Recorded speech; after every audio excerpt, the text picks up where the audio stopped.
வணக்கம். சிந்தனை களம் நிகழ்ச்சிக்கு உங்களை வரவேற்கிறோம். கரூரில் கடந்த வெள்ளிக்கிழமை மாண்புமிகு தமிழ்நாடு முதலமைச்சர் அவர்கள் பேசியிருப்பது பல்வேறு சர்ச்சைகளையும் விமர்சனங்களையும் கேள்விகளையும் முன்வைத்திருக்கிறது. மாண்புமிகு தமிழ்நாடு முதலமைச்சர் என்று நான் குறிப்பிடுவது ஒரு நெறியாளராக ஒரு நாட்டினுடைய முதலமைச்சருக்கு நான் கொடுக்கக்கூடிய மரியாதை, ஒரு நாட்டினுடைய முதல்வருக்கான மாண்பு அது. ஆனால் அதே மாண்பு முதலமைச்சருடைய பேச்சில் இருந்ததா என்கிறது தான் இங்கு மிகப்பெரிய கேள்விக்குறியாக இருக்கிறது. இன்றைய நாளினுடைய தலைப்பு ஓடி ஒளிவது, பதுங்குவது, குதிரை பேரம், பெயர் மாற்றம், தவேகாவின் அசிங்க அரசியல் கணக்கு.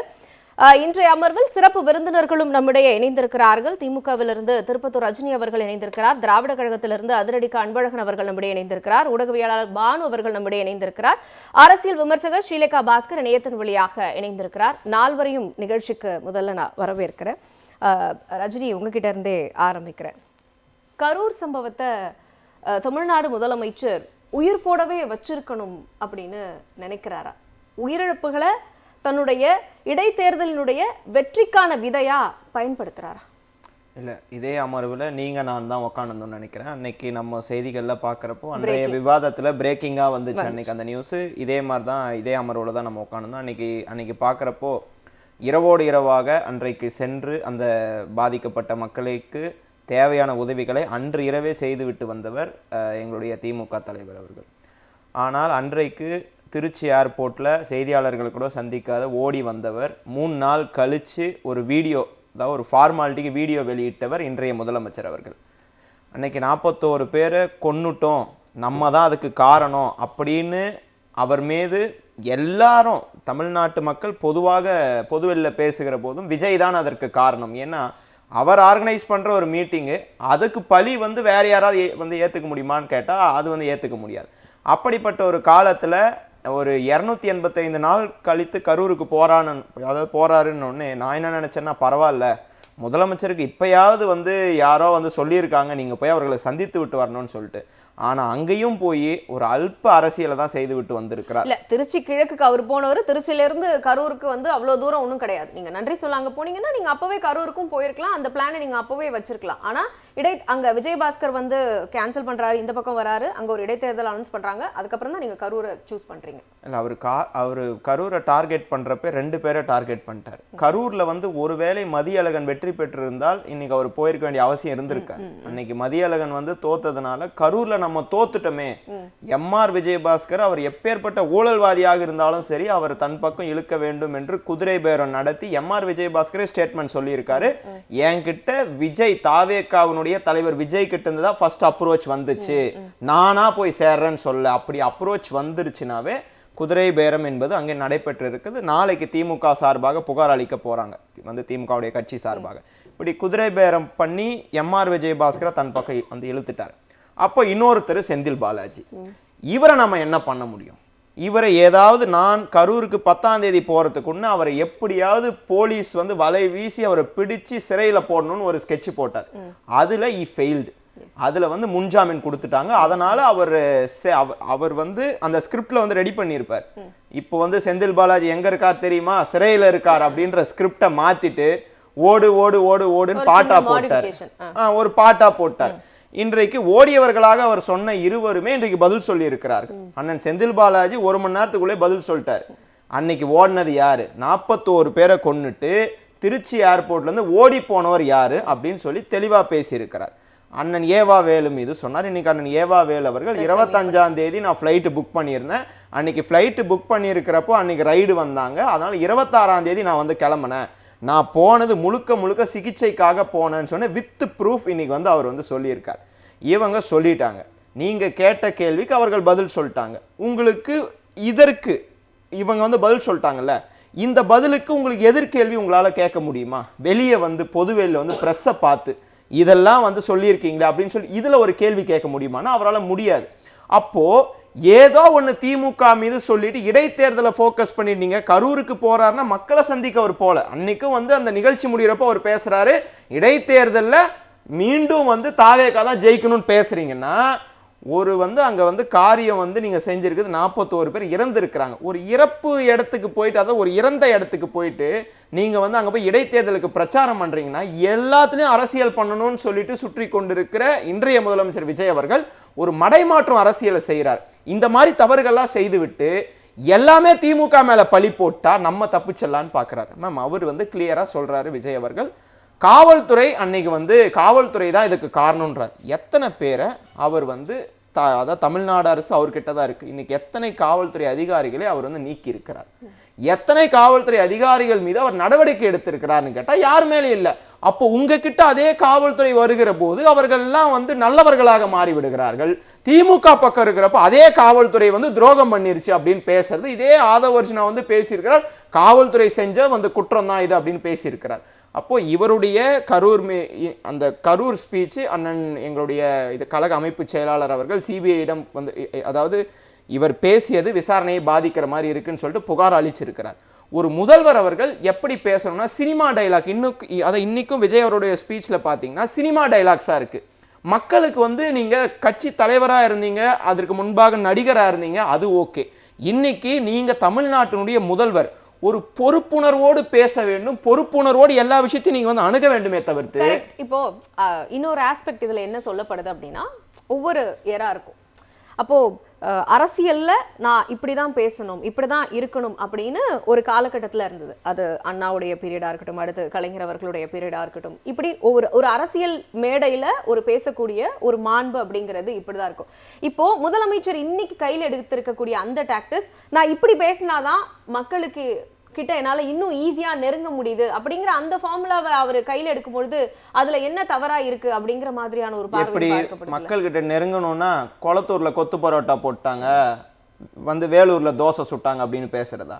இதெல்லாம் வந்து நான்காம் தர பேச்சாளர்கள் பேசுற மாதிரி ஒரு முதல்வர் பேசுவதான் வெட்கக்கேடானது. புது எராவை கிரியேட் பண்றேன், புது எராவை கிரியேட் பண்றீங்கன்னா அதை நீங்க உண்மைத்தன்மையோட பேசணும். நாகப்பட்டினத்துல நீங்க 30 நிமிஷம் பேசுனீங்க, அங்க ஒரு தொகுதியில கூட ஜெயிக்கல. அப்போ மக்கள்லாம் சேர்ந்து உங்களை கொத்து பரோட்டா போட்டாங்கன்னு பேசலாமா? ஒரு அரசியல் நாகரிகம்னு ஒன்று இருக்கு. நீங்க ஒரு பொதுவெளியில பேசுறப்போ ஒரு முதல்வராக இருக்கிறீர்கள், நீங்க உங்களுக்கு மக்கள் வந்து பீப்புள் மேண்டேட் வந்து 107 கொடுத்துருக்காங்க. கூட்டணி கட்சிகளுடைய தயவால் இன்னைக்கும் சொல்றோம், நீங்க அங்க முதல்வரா பதவியில போய் உட்கார்ந்து இருக்கீங்க பாத்தீங்களா, அதற்கு காரணம் திமுகவுக்கு விழுந்த வாக்குகள் தான் என்பதை அவர் வந்து மறந்து விடக்கூடாது. அப்படி இருக்க நீங்க ஒரு பொறுப்புணர்வோடு செயல்படணும். குதிரை பேரம்னு சொல்லிட்டு திமுக பக்கம் டைவர்ட் பண்ணி விடுறாங்க. திமுகவை சார்ந்து அண்ணன் ஆஸ்டினிடம் பேச்சுவார்த்தை நடத்தி இருக்கிறார்கள். குதிரை பேரம் பண்றோம், உங்களுக்கு வந்து மினிஸ்ட்ரி தரோன்னு வந்து பேசியிருக்காங்க. அதே மாதிரி வந்து வேப்பனஹள்ளி சட்டமன்ற உறுப்பினர் சீனிவாசன் அவரிடம் வந்து குதிரை பேரம் பேசியிருக்காங்க. நாங்களாம் ப்ரூஃபோட எடுத்துன்னு போய் தந்திருக்கோம். இதுக்கு உங்களோட பதில் என்னன்னா, நீங்க அதே கரூர்ல இதுக்கு பதில் சொல்லியிருக்கணும். நாங்க இதெல்லாம் பண்ணல, இவங்க வந்து பொய் சொல்றாங்க அப்படி நீங்க வந்து பேசியிருக்கணும். நீங்க அண்ணன் செந்தில் பாலாஜி அவர்கள் தலைமறைவாயிட்டார் மேம். அதாவது ஒரு பொய் வழக்குல தலைமறைவாவது என்பது அது வந்து ஜுடிஷியலி அது வந்து தப்புலாம் கிடையாது, அது வந்து சரியான ஒன்று தான். நீங்க ஒரு எந்த பொய் வழக்கு போட்டாலும் ஒரு நிரபராதி வந்து குற்றவாளியா மாற முடியுமானா முடியாது. அதனால தலைமறைவு என்பது சட்டத்துல இடம் இருக்கு. பொய் வழக்குல முன்ஜாமீன் பெற்றுட்டோம், நாங்க வந்துட்டோம். ஆனா நீங்க 41 பேரை கொன்னுட்டு ஓடின ஓட்டம் இன்னைக்கு வரையும் மாரத்தான் ஓடுறவங்க கூட அந்த ஓட்டத்தை இன்னைக்கு வரையும் அந்த சாதனையை முறியடிக்க முடியல. அப்படி ஓடியவர் நீங்க போய் திமுகவை பார்த்து ஓடுகிறார்கள் என்று சொல்வதுதான் பார்ப்பதற்கே வேடிக்கையாக இருக்கிறது. தொடர்ந்து நம்ம பேசலாம். அன்பழகன் சார், கரூர் சம்பவத்தை பத்தி பேசுறோம், நம்ம வந்து குதிரை பேரம், பெயர் மாற்றம், எல்லா டாபிக்கும் பேசுறோம். ஆனா தமிழ்நாடு சமீப நாட்கள்ல ஒரு விஷயத்த பேசவே இல்லை, அது பாஜக எதிர்ப்பு. கடந்த 5 வருடமா தமிழ்நாட்டில் பாஜக எதிர்ப்பு, சிறுபான்மையினர் மேல வைக்கக்கூடிய தாக்குதல், அவங்க ஏதாவது ஒரு சட்டத்தோட திணிக்க வந்தாங்கன்னா அது எதிர்ப்புன்னு கடந்த 5 ஆண்டுகள்ல தேர்தல் பிரச்சாரத்தின் போதும் கூட கடுமையான எதிர்ப்பலைகள் தமிழ்நாட்டில் இருந்துச்சு. ஆனா என்னைக்கு தாவேக ஆட்சி பொறுப்பு ஏற்றாங்களோ அன்னையிலிருந்து பாஜக அரசியல் பத்தி தமிழ்நாட்டில் பேசவே இல்லை. இது எவ்வளோ பெரிய ஆபத்துங்கிறது இன்னைக்கு இருக்கக்கூடிய முதலமைச்சருக்கு கொஞ்சமாவது புரியுதா, புரியலையா? இவங்க ஆட்சி அமைத்ததற்கு பிறகு பிஜேபியை பற்றி பேசவில்லை என்பதை விட தேர்தலில் நிற்கிற காலத்திலிருந்தே பேசப்படலை. இவங்க வந்து ஆட்சி அமைத்ததற்கு பிறகும் ஆளுநர் நடந்து கொண்ட முறை, ஆளுநர் நடத்திய முறை, ஆளுநர் அலுவலகத்தில் நடந்த விழா, அதில் தமிழ் வாழ்த்து புறக்கணிக்கப்பட்டது, தேவையில்லாத ஒரு வாழ்த்து திணிக்கப்பட்டது. அதற்கு பிறகு நாங்கள் நடத்துகிறோம்னா ஓகே ரொம்ப சூப்பராக இருக்கும்னு சொன்னாங்க. இவங்க நடத்துகிற போது அது பரவாயில்ல, அதை விட மோசமாக இருக்குன்ற நிலைமையில் இப்போ ஆகிப்போச்சு. அதுக்கு பிறகு இப்போ அறிக்கையை வெளியிட்டாங்க. ஒரு விழா நடந்தால் அது எப்படி நடக்க வேண்டும் என்ற ஒரு விதிமுறையும் தந்திருக்காங்க. அந்த விதிமுறை ஏற்கனவே நடந்த 2ஐயும் தூக்கி சாப்பிட்டுச்சு. அது அதை விட மோசமாக 1 2 3ன்னு வரிசையாக பாடணும்னு. ஆக இனிமேல் அரசு விடான்னு சொன்னாலே பாடுறதுக்கே பாதி நேரம் ஆகிடும். கேட்குறவங்களுக்கே அது இதாகிடுங்கிற அளவுக்கு அவங்க வசதிக்கு செய்கிறாங்க. இதை பற்றி மாநில அரசும் பேசவில்லை, முதலமைச்சரும் பேசவில்லை, கருத்தையும் பதிவு செய்யவில்லை, கண்டனத்தையும் தெரிவிக்கவில்லை. அதே நேரத்தில் பிஜேபியினுடைய அஜெண்டா, பிஜேபியினுடைய கொள்கை, அவருடைய நோக்கம் என்ன? கழகங்கள் இல்லாத தமிழ்நாடு அதை உருவாக்குறது தான் தன்னுடைய நோக்கங்கிறாங்க. தமிழ்நாட்டில் திராவிட இயக்கமே இருக்கக்கூடாது என்பது தான் அதுக்கு நோக்கங்கிறாங்க. அதுக்கு முதல்ல அதிமுகவை பயன்படுத்துவோம், அப்புறமா திமுகவை பார்த்துக்கோம்னாங்க. அதிமுகவை 1 2 2 படமாக்கி அதை முடித்து ஒரு கட்டத்துக்கு கொண்டு வந்து வச்சுக்கிட்டு இப்போ ஆசைப்படுறாங்க. இதுதான் ஆபத்தானது. எனவே இவங்க செய்கிறதெல்லாம் ஒரு நாள் கூத்துக்கு மீசி வைக்கிறதுன்னு ஒரு பழமொழி சொல்கிறது மாதிரி, இன்றைக்கி ஒன்று செய்வார் விஜய், நாளைக்கு ஒன்று செய்வார், செஞ்சுக்கிட்டே போவார். ஒன்றுக்கு ஒரு விளக்கம் சொல்லிக்கிட்டே போகிறாரு. ஓடிட்டாங்கிறாங்க. ஓடியது யார் என்று இங்கிருந்து ஓடியவர் இவர், சென்னையிலிருந்து ஓடி வந்தவர் அன்றைய முதல்வர். ஆக ஓடுறதுன்னு சொன்ன உண்மைதான். மக்களை பார்க்க ஓடி வருகிறார் முதல்வர். அந்த கொலைக்கு காரணமானவர் இங்கிருந்து தப்பித்து ஓடுகிறார். அவர் மக்களை காக்க வந்த ஓட்டத்தை சொல்கிறாரா அல்லது பாதுகாத்துக்குள்ளே ஓடினதை சொல்கிறாரா? பாதுகாக்கிறதுக்கு ஓடினா தான் சொல்கிறார். அப்போ குதிரைக்குள்ள என்ன கதையா? இவரே ஒரு ஓட்டத்தை எடுத்து சொல்லிட்டார். இப்போதைக்கு பிஜேபி என்பது மிகப்பெரிய ஆபத்தான சக்தி என்பதனை புரிந்து கொண்டு தமிழ்நாட்டில் அதற்கான விதை பல்லாண்டு காலமாக ஊன்றி முளைத்து மிகப்பெரிய அளவிற்கு இருப்பதால் தான் அவங்க ஒரு இடம் கூட ஜெயிக்க முடியல. மானசீகமா பிரதமர் அவர்களை தான் தன்னுடைய அரசியல் ஆசானா எடுத்துக்கிறாரு அப்படின்னு சொல்லாம. ஏன்னா அவருடைய ஃபார்மேட்டை தான் ஃபாலோ பண்றாரு. அவர் எல்லா இடங்கள்லையும் என்ன பிரச்சனைனாலும் உடனே ஜவஹர்லால் நேரு திமுக அப்படின்னு சொல்ற மாதிரி இவர் இங்க தமிழ்நாட்டுல எல்லாத்துக்கும் திமுக தான் காரணம் அப்படிங்கிற ஒரு விக்டிம் கார்டு பிளே பண்றது. அதில் இன்னொன்று முக்கியமானது சொல்லின்னு பார்த்தேன், பத்திரிகையாளர் அதை விட இன்னும் முக்கியமானது பேசாமல் இருப்பது. ஓகே, அதாவது பேசாமல் இருப்பது. ஆனால் அவர் என்னென்னா கொஞ்சம் ஜெய்சாண்டிக்காக பேசாமல் இருப்பார். அவர் தள்ள ஒரு முண்டாசை கட்டிக்குவார், அது அங்கே ஒரு இங்கே ஒரு துணி விதவிதமாக ஒரு நாளைக்கு ஒரு விதவிதமாக துணியை போட்டுக்கிட்டு ஜெய்சாண்டிக்காக காட்டுவார். இவர் மிகப்பெரிய துக்கத்தில் ஆழ்ந்து போனது போல, மிகப்பெரிய ஆராய்ச்சியை இடையில் விட்டு விட்டு வந்தது போல மிகப்பெரிய அளவுக்கு இருக்கிறார் தவிர. ஆனால் ஒரு மாநிலத்தினுடைய முதலமைச்சர் இந்த மாநிலத்திற்கு தேவையானது எவ்வளோ இருக்குது? அவர் பிஜேபியை கூட பேச வேண்டாம், விட்டுருவோம். எத்தனை பேர் படிச்சுட்டு வேலை இல்லாமல் இருக்கிறாங்க, எவ்வளவு விவசாய பிரச்சனைகள் இருக்குது, அதற்கு தேவையான காவிரி நீர் பிரச்சனை எவ்வளோ பெரிய நெருக்கடியில் இருக்குது, ஏற்கனவே தரப்பட்டு வந்த மக்கள் நல திட்டங்கள் எப்படி கிடப்பில் கிடக்குது, 2500 ரூபா தரேன்னு சொன்னதுக்கு பணம் இல்லாமல் இருக்குது. அதே போல் துணைவேந்தர் நியமனத்தில் இதுவரையிலும் வழக்கு போட்டிருந்த கடந்த ஆட்சியினுடைய வழக்கு தீர்ப்பாக இருக்குது. தீர்ப்பு கையில் கனியோடு இருக்காங்க. உடனடியாக துணைவேந்தர் நியமிக்கணும். அதற்கு யூஜிசி சார்பாகவும் ஒருவர் வேணும் என சொல்லக்கூடியதை ஏற்கலாமா? நாம் செய்ய வேண்டிய அடிப்படை பிரச்சனை என்ன? இங்கே பாலியல் பிரச்சனை ஒரு பக்கம் கொழுந்து விட்டு எரியுது, வெட்டு குத்து கொலை எல்லாம் போதை மயக்கம் அப்படின்னாங்க. எனக்கு அப்படி ஒன்றும் தெரியல அப்படின்லாம் நீங்கள் நினச்சிக்காதீங்க. எனக்கு டீலிமிட்டேஷன் பற்றி தெரியும், அதெல்லாம் தமிழ்நாட்டுக்குள்ளே வரவே வராது. விவசாயிகள்லாம் நான் பார்த்துக்குவேன், மேகதாதானையெல்லாம் அப்படியெல்லாம் நான் சும்மா விட்டுற மாட்டேன். என்ன உடனே நான் எல்லாமே பேசிக்கிட்டே தான் இருப்பேனா, நான் ஆக்ஷனில் காமிப்பேன் அப்படின்னு சொல்கிறாரு. இது ஒரு ரீலுக்கு இன்னொரு ரீலுக்கு இடையில உள்ள ஆக்ஷனில் இல்லை. ஒரு 15 ரீல் படத்தில் முதல் ரீலில் இப்படி வந்தார், அடுத்த ரீலில் அப்படி வந்தார்னு சொல்ல முடியாது. இது உடனே நிவர்த்தி செய்யப்பட வேண்டியது. ஏற்பாடெல்லாம் நடந்து போச்சுன்னா என்ன வருது? எவ்வளோ பெரிய ஆபத்தை உருவாக்கும். அது மட்டும் இல்லை, விவசாயிகள் இந்த நாட்டினுடைய உயிர் நாடி விவசாயம் போராடுறாங்க. மூத்த தலைவர்கள்லாம் விவசாயத்தில் போராடிட்டு, விவசாயம் மட்டுமல்ல அதில் போராடக்கூடியவர் ஒரு மிகப்பெரிய பொறியாளர், பெரிய அளவுக்கு எல்லாம் அவங்களாம் இதாக உள்ளவங்க. போராடுறவங்க சொல்கிறாங்க, எங்களை கூப்பிட்டு பேசுங்கிறாங்க. திமுகவோடு பேச வேண்டாம், அனைத்து கட்சியோடு பேச வேண்டாம், ஸோ பக்கத்தில் இருக்கிற கட்சியோடு பேச வேண்டாம், வேறு யாரோடவும் பேச வேண்டாம், சட்டமன்றத்திலையும் பேச வேண்டாம். ஆனால் இப்படி போராடுறவங்கள்ட்ட பேசணுமா இல்லையா? அவர்களோடு பேச மாட்டேன்னு அர்த்தம். போய் ஓட்டு கேட்டீங்கல்ல, அவங்களோட பேசுங்க. 41 பேர் சித்தத்தை தாய்க்க முடியலைன்னு 285 நாளைக்கு பிறகு விடுபுற்ற உலகின் ஒரே மனிதர் இவர் ஒரு ஆள் தானே. அது எப்படி 41 பேர் செத்து போனதற்கு 285 நாளாக திட்டம் போட முடியும்? எதாக இருந்தாலும் உடனே செஞ்சுருக்க வேண்டாமா? அன்றைக்கே போய் அறிவிக்க வேண்டாமா? அவர் பணி கொடுப்பது சரியா தப்பா, சட்டப்படி நிற்குமா, கோர்ட்டில் எழுபடும், அது கூட வேறு. அன்னைக்கே போய் செய்ய வேண்டாமா? அதைத்தான் எல்லோரும் சொல்கிறோம். நாம் சொல்வது என்ன, மக்கள் ஓட்டு போட்டிருக்காங்க, நீங்கள் அறுதி பெரும்பான்மை இல்லாமல் இருக்கலாம், நிரூபித்திருக்கீங்க, ஆட்சிக்கு வந்திருக்கீங்க, அன்றைய பிரச்சனை செய்யணும், அன்றாட பிரச்சனை செய்யணுமா இல்லையா? 4500 பட்டதாரிகளுக்கு, வேலை இல்லாதவர்களுக்கு தருவோம்னு சொன்னீங்க. பட்டதாரி எல்லாம் இங்கே 4500 உட்காந்துருக்கலாம். எப்போ 4500 நீங்கள் கொடுப்பது? அதை பற்றி சித்தனை என்ன? அது ஒரு அனைத்து கட்சி கூட்டத்துக்கு கூட கூட்டுன்னு சொல்கிறாங்க காவிரி இஷ்யூவுக்கு. எனக்கு எல்லாமே தெரியும், இவருக்கு தெரியுமா தெரியாதா என்பது நல்ல பிரச்சனை. அண்ணாவுக்கு தெரியாமல் அனைத்து கட்சி கூட்டம் கூட்டினார், காமராஜருக்கு தெரியாமல் அனைத்து கட்சி கூட்டம் கூட்டினார், கலைஞருக்கு தெரியாமல் அனைத்து கட்சி கூட்டம் கூட்டினார், நம்முடைய முத்துவேலு கருணாநிதி ஸ்டாலினுக்கு தெரியாமல் அனைத்து கட்சி கூட்டம் கூட்டினார். அனைத்து கட்சி கூட்டம் கூட்டணும்னு எல்லாம் சொல்கிறாங்களே, உங்களுக்கு தெரியாதுன்னு நினச்சா சொல்கிறாங்க. நீங்கள் பெரிய மேதை என்பது தெரியும், ஆனால் உங்களுடைய அந்த தனத்தை, மேதைத்தனத்தை பயன்படுத்துங்க, கூட்டி நீங்கள் சிறப்பாக செய்யுங்க. மத்திய அரசு நிதியை பெறுங்கள், தமிழ்நாட்டுக்கு 2500 உரிமை தொகையை அள்ளி வழங்குங்கள். நம்ம சொல்வது அவரை தடுக்கவில்லையே. நீங்கள் போங்க ஸ்பீடு தானே சொல்கிறான். ஆனால் அவர் அப்படி இல்லாமல் இருந்தால் என்ன அர்த்தம்? அவர் ஏற்கனவே கில்லி, எனவே அரசியலுக்கு கில்லியாக இருக்குன்னு தான் நம்ம சொல்கிறோம். நாம் ஒன்றும் அவர் குறை சொல்லலை, விரும்பலை, வாய்ப்பு ஏன் பயன்படுத்தலை? நம்முடைய நண்பர் ரொம்ப சிறப்பாக சொன்னார், ஒரு இறக்கப்படுவதில் கூட, இறக்கப்படுவதற்கு இவ்வளோ நாட்களா? செத்தவருக்கு நீதிக்கே இவ்வளோ நாட்கள் என்று சொன்னால் உயிரோடு இருக்கவனுங்களாம் எப்போ நீதி கிடைக்கிறது? அதுக்குள்ளே உயிரோடு இருக்கவனே செத்து போயிடுவானே. எனவே பிஜேபி என்கின்ற ஒரு ஆபத்தான சக்தி மறைமுகமாக தமிழ்நாட்டில் வேகமாக ஊடுருவி வருகிறது. இன்னொன்று பார்த்தீங்களா, நீங்கள் இவர் தான் அவங்கள பற்றி பேசலை, அவங்களாவது இவரை பற்றி பேசணுமா இல்லையா?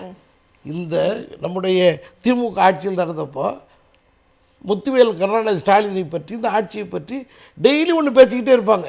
கல்வி மந்திரி ஒன்று சொல்லுவார், மனிதவள மேம்பாட்டு மந்திரி சொல்லுவார், அவர் உள்துறை மந்திரி ஒன்று சொல்லுவார், பிரதமர் ஒன்று சொல்லுவார், நிதி தரமாட்டாம்பார், கையெழுத்து போடணுமாங்க, கையெழுத்து போடாட்ட என்ன அர்த்தமாங்க, ஆடும் ஆட்சியை கலைக்க போகிறாங்கன்னு ஆளுநர் ஒன்று சொல்லுவார், தமிழ்நாட்டு பிஜேபி அவங்கவுங்க வசதிக்கு வசனம் சொல்லுவாங்க. இப்போ அவங்களாம் அப்படியே இருக்காங்க. Gentleman politics sir. நாங்கள் உங்களை பற்றி பேச மாட்டோம், நீங்கள் எங்களை பற்றி பேசாது. இது ஜென்டில்மேன் பாலிடிக்ஸ் நீங்கள் நடத்துகிற பாலிடிக்ஸுக்கு பரிசு கொடுக்கலாம். ஆனால் மக்கள் அவர் வாழ்க்கை ஜென்டிலாக இருக்கணுமா இல்லையா? அங்கே வாழ்க்கை நொண்டி அடிச்சுக்கிட்டு இருக்குதுப்போ. எனவே பிஜேபி என்கின்ற ஒரு மிகப்பெரிய சதி இதற்குள் இருக்கிறது. தமிழ்நாட்டை கபலீகரம் செய்ய இந்த ஆட்சியை பயன்படுத்தும் நிலைக்கு அவர்கள் இருக்கிறார்கள் என்ற உங்களுடைய கேள்வியில் 100க்கு 100 பொருள் இருப்பது தான் உண்மை. ஓகே பானு, கரூரில் 41 பேர் உயிரிழந்தாங்க. அந்த நம்பரை தொடர்ந்து தவேக தரப்புல முன் வச்சுக்கிட்டே இருக்காங்க. ஆனால் அன்னைக்கு மருத்துவ கட்டமைப்பு அங்கே சரியாக இருந்த ஒரே காரணத்தினால தான் நிறைய பேர் காப்பாற்றப்பட்டாங்க. கிட்டத்தட்ட அந்த நம்பர்ஸ் 41ஓட நின்னதுக்கு காரணம் திமுக தான். 128க்கும் மேலே பிழைச்சதுக்கு காரணம் திமுக தான். ஆனால் ரொம்ப ஈஸியாக அதை பற்றி பேச மாட்டாங்க. 41 பேர் அந்த நம்பர்ஸ் இன்க்ரீஸ் ஆகாமல் அன்னைக்கு இருந்ததுக்கு காரணமே திமுக தான், அன்னைக்கு இருந்த மருத்துவ கட்டமைப்பு தான். அதை பற்றி பேசுகிறதே இல்லை. இன்னொரு விஷயம், அதை பற்றி பேசக்கூடாதுங்கிறதுல பயங்கர கான்ஷியஸாகவும் இருக்காங்களா? நான் போன முறை வந்தப்ப ரொம்ப ஏன்னா பணமா ஜனமானா நான் ஜனத்தை தான் சூஸ் பண்ணுவேன்னு சொல்லிட்டாரு. அது நேரில் பார்க்குறது தெரியும். நான் போன வாட்டி ரொம்ப கிளியராக சொன்னேன், அவங்க கரூர் இடைத்தேர்தலுக்கு தயாராகிட்டாங்க. அதை ரொம்ப கிளியராக நம்ம சொன்னது உண்மைன்ற மாதிரி தேர்தல் பிரச்சாரத்தை அவங்க பண்ணி முடிச்சிட்டாங்க. ரெண்டாவது நீங்கள் சொன்னீங்க திமுக தான் நிறைய பேர் அங்கே பிழைக்கிற காரணம், அது ரொம்ப உண்மையும் கூட. ஏன்னா அந்த ஸ்பாட்டில் செந்தில் பாலாஜி அவர்கள் போகிறாங்க, அப்போதைய கல்வித்துறை அமைச்சர் அன்பில் மகேஷ் போகிறாங்க, துபாயில் இருந்த நம்முடைய அப்போதைய துணை முதல்வர் அங்கேருந்து வந்துட்டார், முதலமைச்சர் ஸ்பாட்டுக்கு வந்துட்டார். இன்னும் சொல்ல போனால் இப்போ ரிசைன் பண்ணிட்டு அங்கே போயிருக்காரு பார்த்தீங்களா, எம்ஆர் விஜயபாஸ்கர், அவர் கூட ஸ்பாட்டுக்கு போயிட்டார். ஆனால் யாருக்காக அந்த கூட்டம் அங்கே வந்ததோ, யாரை பார்க்கறதுக்காக அங்கே காலையிலேருந்து நைட்டு 7 மணி வரையும் இவர் டிலே பண்ணி ஒரு கூட்டத்தை கூட்டினார் பார்த்தீங்களா, இவர் பார்க்கறதுக்காக அவர் அங்கேருந்து போயிட்டார், ஸ்பாட்லேருந்து போயிட்டார். இப்போ இவர் நினைவு சின்னம் வைக்கணும் அப்படின்னா இவர் ஓடி போகிற மாதிரி அங்கேருந்து மக்கள் இது பண்ணுற மாதிரி தான் நினைவு சின்னம் வைக்கணும். ரெண்டாவது, எதிர்க்கட்சி தலைவர் உதயநிதி அவர்கள் சட்டமன்றத்தில் ஷார்ப்பாக ஒரு கேள்வி கேட்டார். அது என்னன்னா, தமிழ்தாய் வாழ்த்து பாடின உடனே நீங்கள் தேசிய கீதம் 2 முறை இசைச்சிருக்கீங்க, உங்களுக்கும் ஆளுநருக்கும் உள்ள அந்த காம்ப்ரமைஸ் என்ன அப்படின்ற மாதிரி ஒரு கேள்வி கேட்டார். இன்னைக்கு தேதியில நம்ம எல்லாம் வந்து பேச வேண்டியது அதுதான். அதை அதை யோசிக்க விடாம தான் இந்த மாதிரியான என் மேல பழி போடுறாங்க, என் மேல பழி போடுறாங்க. ரஜினி அவர்கள் குறிப்பிட்டது மாதிரி தொடர்ந்து ஏதோ ஒரு விஷயம் தமிழ்நாட்டுல பூதாகரமா வெடிக்குதுன்னா அப்ப உடனே ஒரு மடைமாற்றத்துக்கான ஏதோ ஒரு விஷயத்தை எக்ஸாக்ட்லி. அதாவது நீங்க இந்த விஷயம், இந்த கரூர் சம்பவமோ இல்ல அந்த யூஜிசி பிரச்சனையோ நடக்கிறதுக்கு முன்னாடி ஒரு நியூஸ் ரொம்ப வைரலா போச்சு. அது என்ன அப்படின்னு பாத்தீங்கன்னா, டெல்லிக்கு போன ஆளுநர் வந்து ஒரு முக்கிய முடிவு எடுக்க போறாரு. சட்டம், அதாவது அந்த செக்ஷன் 167 இருக்கு பாத்தீங்களா, அதை கையில் எடுத்து விஜய் அவர்களை கேள்வி கேட்க போறாரு அப்படின்னு சொல்லி ஒரு நியூஸ் வந்து வெளியாச்சு. ஏன்னா தொடர்ந்து திமுக தரப்புல இருந்து, பாஜக தரப்பு, அதிமுக தரப்புல இருந்து நிறைய குற்றச்சாட்டுகள் வந்து ஆளுநரிடம் புகார் போயிருக்கு. இந்த புகாருக்கெல்லாம் வந்து அவர் வந்து கேட்க போறாரு, கேள்வி கேட்க போறாருன்னு சொல்றாங்க. அடுத்த நாளே நியூஸ் என்ன வருது பாத்தீங்கன்னா, இந்த மாதிரி யூஜிசியில வந்து 5 நம்பர்ஸா உயர்த்த போறோம். அப்போ உங்களுக்குள்ள என்ன டீலிங்கு? நான் குதிரை பேரை பேசுறேன், என்னோட கம்ப்ளைண்ட்டை நீ கண்டுக்காத, உனக்கு என்ன வேணும்? தேசிய கீதம் பாடணுமா, நான் பாட வைக்கிறேன். உனக்கு யூஜிசியில் RN ரவி கேட்டார் பார்த்தீங்களா, அந்த காம்ப்ளிமெண்ட்ரி செய்யணுமா, அதை நான் செஞ்சு கொடுக்குறேன் அப்படின்னு முழுக்க ஆளுநர் என்னென்னலாம் போன வாட்டி கொண்டு வரணும்னு நினைச்சாரோ, திமுக ஆட்சியில் எதெல்லாம் செய்ய முடியலையோ அதெல்லாம் இந்த ஆட்சியில் விஜய் அவர்களை வைத்து உனக்கு, அதாவது அவரே சொன்னார் பார்த்தீங்களா, நான் இப்படி சுத்தும் போது நீ அப்படி சுத்தணும், நான் அப்படி சுத்தம், அந்த டீலிங் தான் இன்னைக்கு ஆளுநருக்கும் விஜய் அவர்களுக்கும் போகுது. இப்போ சிபிஐ விசாரணையில் இந்த கேஸ் போயிட்டு இருக்கு, 41 பேருடைய கரூர் அந்த இது வந்து போயிட்டு இருக்கு. இப்படி இருக்கும்போது ஒரு கேஸ் விசாரணை இருக்கும்போது எப்படி நீங்க ஒரு முதல்வராகவே இருந்தாலும் சரி, ஆதவர்ஜராக சரி, எப்படி நீங்க பொது வெளியில பேசுறீங்க? நான் ஏன் இதை கேட்கறேன்னா, கர்நாடகால அமித்ஷா அவர்கள் வந்து இந்த 4% இடஒதுக்கீடு முஸ்லீம்களுக்கு கொடுக்குறாங்களே, இதை பத்தி ஒரு கான்ட்ரவர்சியான கருத்தை அவர் சொல்றாரு. அந்த கான்ட்ரவர்சியான கருத்துக்கு வந்து அப்போதைய தலைமை நீதிபதி, இப்போ தலைமை நீதிபதி ஜஸ்டிஸ் சூரியகாந்த், அவர் எல்லாருமே என்ன சொல்றாங்கன்னா, இந்த மாதிரி ஒரு விசாரணை உயர்நீதிமன்றத்தில் போயிட்டு இருக்கும்போது, ஒரு கேஸ் விசாரணை இருக்கும்போது நீங்க தேவையில்லாம ஒரு பில்டப் வந்து பண்ணக்கூடாது, வெளியே போய் நீங்க ஒரு நரேஷன் பில்ட் பண்ணாதீங்க அப்படின்றாங்க. இதே மாதிரி தான் இன்னொரு கேஸ், அதாவது ஒரு பெங்காலை சேர்ந்த பெண் வந்து அவங்க பெங்கால் பார்டர்ல கொண்டு போய் விடுறாங்க, நீங்க பெங்காலை சேர்ந்தவங்க அப்படின்னு. நம்ம இப்போ SIR நடவடிக்கைகள் நிறைய அதை பார்த்தோம். திருப்பி பெங்காலில் இருக்கவங்க இல்லை நீங்கள் இந்தியாவை சேர்ந்தவங்க கொண்டு போய் அங்கே விடுறாங்க. இப்போ இந்த கேஸ் நீதிமன்றத்துக்கு போது இதை வந்து மீடியாவில் தொடர்ந்து பில்ட் பண்ணிகிட்டே இருக்காங்க. எப்படி கரூரில் இவர் பில்ட் பண்ணுறாருல, இது திமுக செஞ்சது, திமுக செஞ்சதுன்னு ஒரு பொய் நரேஷனை பில்ட் பண்ணுறாருல, அந்த மாதிரி அப்பா அதை பில்ட் பண்ணும்போது அப்பையும் வந்து ஜஸ்டிஸ் சூரியகாந்த் சொல்கிறாங்க, இந்த மாதிரி பேசக்கூடாது விசாரணை இருக்கும்போது. இப்போ இவங்க சொல்கிறாங்க, இது சிபிஐ தானே விசாரிக்குது. இங்கே தான் நமக்கு ஒரு விஷயத்தை வந்து நோட் பண்ணோம். ஆக்சுவலாக இது சிபிஐ விசாரணை இருந்தாலும் ஓய்வு பெற்ற நீதிபதி அஜய் ரஸ்தோகி இருக்கார் பார்த்தீங்களா, இவங்களோட தலைமையில் தான் இருக்குது. இதில் இன்னொரு முக்கியமான விஷயம் என்னென்னா, இதில் என்னென்ன டெவலப்மெண்ட்ஸ் வருது இந்த கேஸில் அப்படின்றத ஒவ்வொரு மாதமும் கொண்டு போய் நீங்கள் சப்மிட் பண்ணணும். அப்போ ஒரு நீதிமன்றத்தோடைய தலையீடு இதில் இருக்குது, அதன் கீழே தான் இருக்குது. அப்படி இருக்கும்போது ஒரு விசாரணை இருக்கிற ஒரு கேஸை பற்றி நீங்களே எப்படி தீர்ப்பு எழுதுவீங்க? உங்களை முதல்ல தமிழ்நாட்டில் முதல்வராக இங்கே யாரும் தேர்ந்தெடுக்கல, ஏன்னா நீங்கள் அந்த மேஜிக் நம்பரை வாங்கல 108 தான் வாங்கியிருக்கீங்க. அதுக்கப்புறம் நீங்கள் என்னென்ன போனீங்க, என்னென்ன சோஃபா மேஜிக் பண்ணீங்க, அந்த மேஜிக் பண்ணி நீங்கள் வந்து இங்கே வந்து உட்காந்துருக்கீங்க. ஸோ ஃபஸ்ட்டு நீங்கள் CM ஆக தமிழ்நாடு மக்களால் தேர்ந்தெடுக்கப்படவில்லை. அப்படி இருக்கும்போது நீங்கள் வந்து உங்களை முதல்வராகவே அவரால் அக்செப்ட் பண்ணிக்க முடியல. அதனால தான் வந்து இன்னுமே வந்து எலெக்ஷன் நேரத்தில் பேசின மாதிரி பேசிகிட்டு இருக்கார். அதோடைய விளைவு தான் நான் முதல்வர் திட்டத்திலேருந்து முதல்வனுடைய அப்படின்ற பேரை நீக்கிறது. இந்த மாதிரி விஷயம்லாம் தன்னைத்தானே முதல்வர்னு ஏற்றுக்கொள்ள முடியவில்லை விஜய் அவர்களால். அதுதான் நிதர்சனமான உண்மை.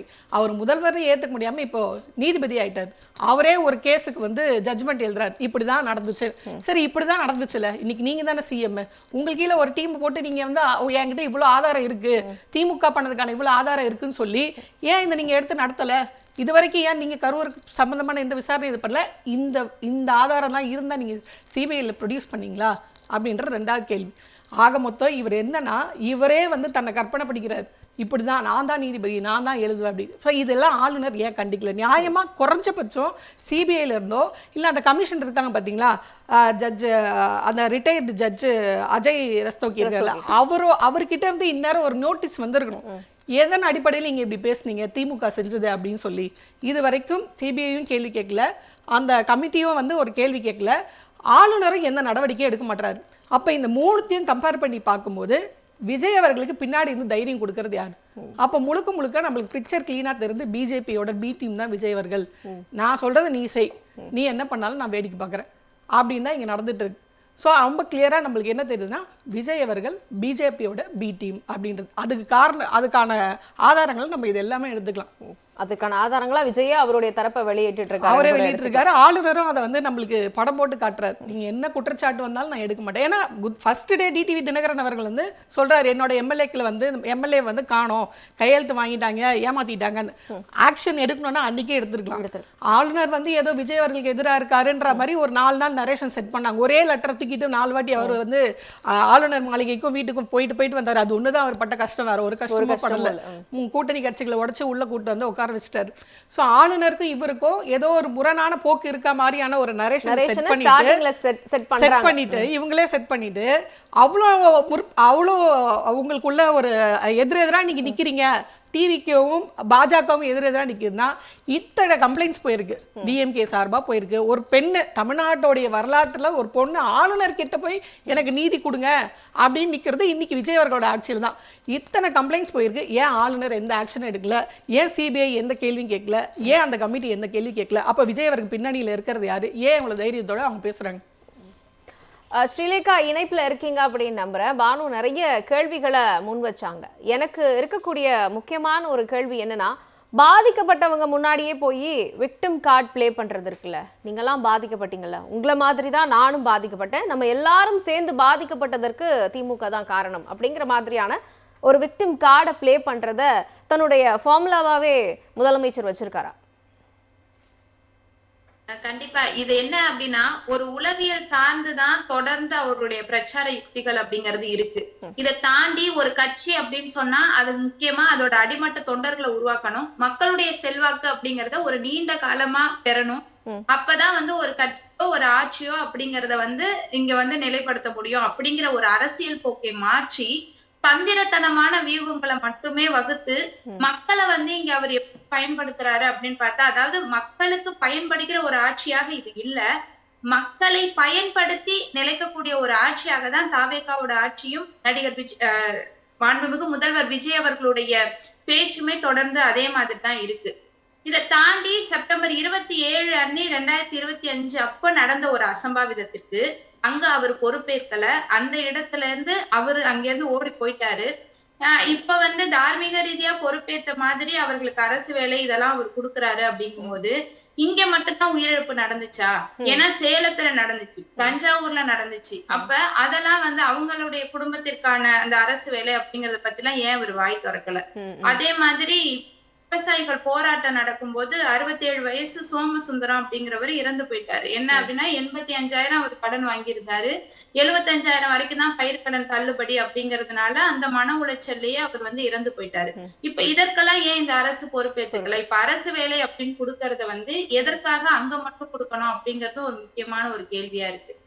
அப்ப இடைத்தேர்தல் ஒருவேளை சேலத்திலேயோ தஞ்சாவூர்லயோ இல்ல நாகையிலயோ நடந்துக்குது அப்படின்னு சொன்னா அங்கெல்லாம் ஒருவேளை இந்த அரசு வேலை அப்படிங்கிற அறிவிப்பை வந்து இவர் வெளியிட்டு இருப்பாரா?